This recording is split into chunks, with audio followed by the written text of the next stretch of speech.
Армысыздар құрметті тыңдарман. Қызық әңгімелер арнасына қош келдіңіздер. Әңгімені соңына дейін тыңдап, арнаға тіркеліп, қолдау білдіріп кетіңіздер. Бұл әңгіме 18 жастан асқан ересектерге арналады. Армиядан келдім. Ата-анам қуанышты. Ол кезде ұялы телефон деген жоқ. 90-шы жылдардың аяқ жағы. Әскерден келген жігіттер кездесу кешін ұйымдастырып, кешке вечер болатын болды. Ол кезде кешкі вечерге ауылдан қыздар іздейтінбіз. Сөйтсем, өзім ұнатып жүрген Құралай деген құдашам да ауылда екен. Туыс ағайымның үйіне амандасуға барсам, сол жерде Құралайдың әпкесі Сағынай жеңешем айтып қалды. Мен барған кезде ол құдашам моншаға түсіп жатыр екен.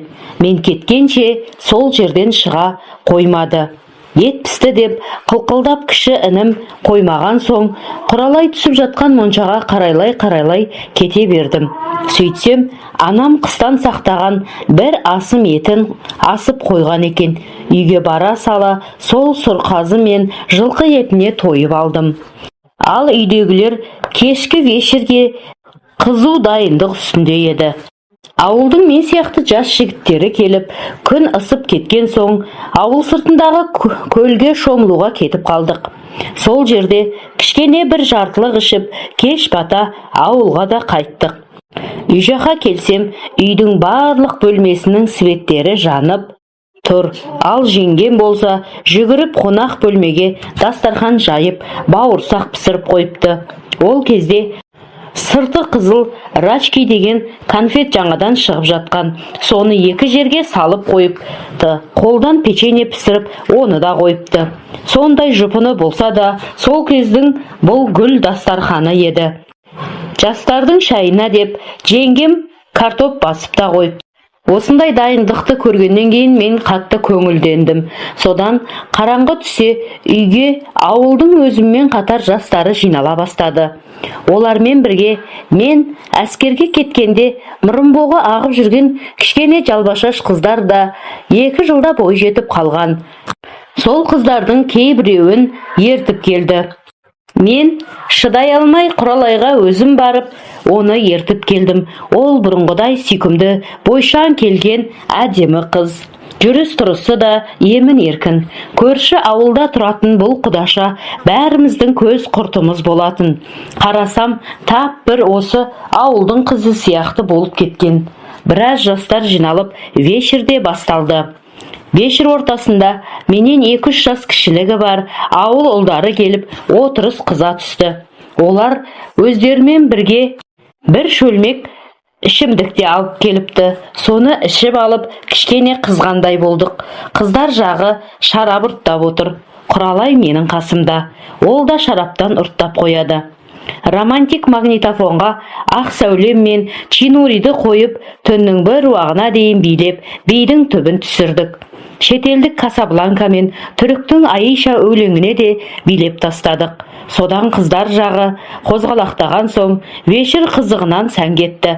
Бір бозбала қыздарды қолтықтап сыртқа шыққан соң жайына кетті. Менің жанымда құдаша Құралай. Шарапқа сәл масайған сияқты. Екеуміз үйден шығып кеткен соң, басқалар енді отырыстың мәні жоқ екенін біліп, бәрі үйлеріне тарқасты. Төбелес шығаратын Бека бұзық та армияда, ол 1 аптадан кейін келеді деп отыр. Ол кезде вечер төбелессіз өтпейтін. Әзірге ол жоқ, ауыл да тыныш. Құралай екеуміз көше бойлап жүріп келеміз. Оның әкпесінің үйінің тұсына келгенде, үйіндегі кәрі әжесінің күндіз отыратын ағаш сәкісіне екеуміз отырдық. Менің Құралайдың иығындағы қолым оның арқасын сипалап, құдашаны еңкейіп сүйе бастадым. Ол да қалыспай мені құшақтап жатыр. Мені сағындың ба деп едім. Иә деп құлағыма сыбыр етті. Біраз аймаласып отырған соң, мен ішімдік буымен оның 2 анарын киім сыртынан сипалап, қысып жібердім. Содан соң қолдарым маған бағынбай төмен қарай сырғи берді. Бірақ далада ай жап-жарық еді. Жақын келген адам екеумізді анық көрер еді. Құшағынан сытылып шыққан Құдаша моншаға кірейікші, жездем шықса ұят болар деп сыбыр ете қалды. Көше жақ бетке салынған бұл үйдің моншасы дәл қасымызда тұрған.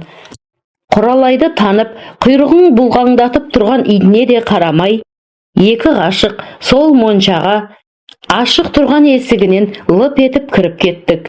Одан әрі жуынатын бөлмеге өттік. Себебі сыртқы есікті ұстасаң болды, аңырап, сықырлаған даусы шығатын болды. Жуынатын төргі бөлмеге кіріп, есігін жауып алдық. Бұл бөлме күндіз жағылған соң әлі жылуы қайтпаған екен. Ішіндегі ыстығы мен екеуміздің ішімдіктен масайғанымыз бар, буын-буынымыз босап, қайтадан бір-бірімізбен сүйісе кеттік. Бұл жолы ешкімге көрінбейтін болған соң ба, менің қимылдарым тым еркін еді. Құралай Құдашам да осыны күткендей, ол да қалысар емес. Ұзын юбкасының етегі көтеріліп бара жатты. Сезімге екеуміз де беріліп кеттік. Бірақ Құдашадан мен қарсылық күтіп едім. Оның бірақ ізі де жоқ. Ашылып жатқан етекті жабуға да шамасы келмей, жуынатын кең орындыққа шалқайып жата берді. Қыз көнген соң жігіт қойсын ба, Құдашаның іш киіміне де кезек келді. Оның сыртынан томпайған үстін сипалай бастадым. Құралай Құдашам бір кезде сәл-пәл ыңырсып, болшы тез демесі бар ма? Мұндай олжаға кенелгенмен енді шындап іске кірістім. Трикомды төмен түсіріп қарағанша, Құдаша өз бұтындағы лыпасын шешіп те үлгеріпті. Аюдай ақырған аспабымды оның суланып кеткен асыл тұңғиығына бар пәрменімен сұғып кеп қалдым. Асыл тұңғиығы дайын екен. Жанға жайлы ып-ыстық жер ашуланып кеткен аспаптың ашуын қайтара алмай, оны жұбатумен болып жатты. Өмірімде мұндай тәтті нәрсені сағынып қалған мен де қояр емеспін.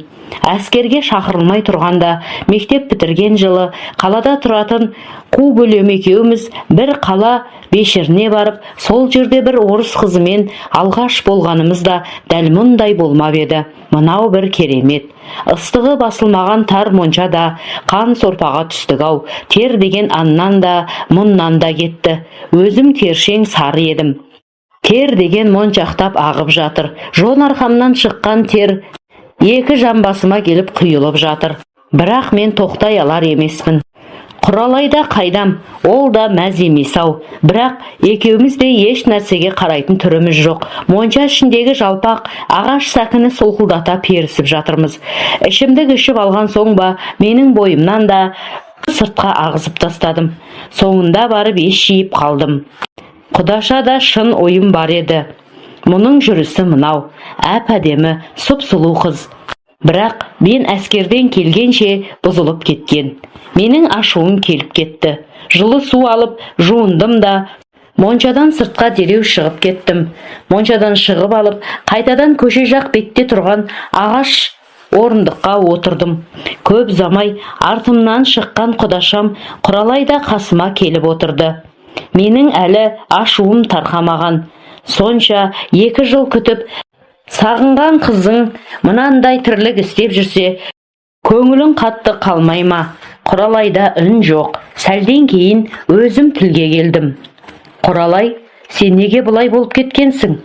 Қызда үн жоқ. Не болды? Шыныңды айтшы дедім, мен де қояр да қоймай. Бұл не жүріс, әп-әдемі қыз едің, дедім. Содан кейін тағы да қоймай. Біраз үнсіз отырған ол бір уақытта тілге келді. Қалаға оқуға түскен соң қыздармен жатақханада тұрдым. Ол кезде жатақханаға отырыс жасаған едік. Сол жерде 2 жігіт, 2 қыз болып отырдық. Солар біздің ішетін шарабымызға дәрі салған ба, біз тез мас болып масайып қалыппыз. Екеумізді әбден пайдаланыпты. Білгенін істеп кетіп қалыпты. Кейін де бізге тыныштық бермей, қайта-қайта түнімен келіп тұрды. Түнде келе берген соң, вахтерша біліп қойып, бізді жатақханадан бірінші қуды. Одан кейін оқу орны бұл тірлігімізді біліп қойып, Құрбым екеумізді сырттай бөлімге ауыстырып жіберді. Қазір сырттай бөлімде 3-ші курста оқимын. Қала шағым болған соң, онда барғым келмейді. Тек сессия кезде ғана барамын. Басқа кезде ауылдамын. Осы екі ауылдың ортасында жүремін. Ал қалаға барсам, ана екі жігіт көріп қалса болды, артымыздан қалмай, көрген жердақ алып кетіп, білгенін істейді деді. Олар сол қаладағы бұзық жігіттер, әрі ауқатты жанұяның балалары. Бірінің әкесі полицияда шенді біреу болып істейді екен, ал екіншісі саудагер. Бұл жолға осылай түстім. Менің ендігі жүрісім осы. Сенің мені іштей ұнататыныңды сезетімін, бірақ амал нешік? Мен таза қыз емеспін, деп жауап қатты Құралай құдашам. Осылай айтып болғаннан кейін ол соңғы шешімін де айтты. Жақында Алматыға кетем де, сонда жұмыс жасап, тұрақтап қалатын шығармын, мұнда қалмаймын деп шешім қабылдап қойдым, деді сабырлы сөйлеген Құралай. Құралай содан кейін Алматыға кеткенше екеуміз біресе моншада, біресе ауыл сыртындағы көл жағасында кездесіп, әбден махаббат ойынының түбін түсірдік. 4 күн өткен соң ол Алматыға бір жолата кетті, ал мен жаңа көшіп жатқан Астанаға қарай жол тарттым. Қазір мен Астанада өз отбасыммен тұрамын. Келіншегім ауылдың қызы, менен 10 жас кіші. Евразия университетінде сабақ береді. Мен өзім жеке кәсіпкермін. Жақында демалуға Анталияға қыдырып отбасыммен бардым. Сол жерде Құралай құдашамды көріп аң-таң болдым. 2 қызы мен күйеуі 4-еуі біз жатқан отельде демалып жатыр екен. Біз бардық, олардың бір күні қалған екен. Сонша жылдан кейін көрген Құралай сол баяғы әдемі қалпы, тек көздерінің айналасына сәл-пәл әжімдер пайда болған. Күйеуі жасы өзінен үлкендеу жігіт екені көрініп тұр.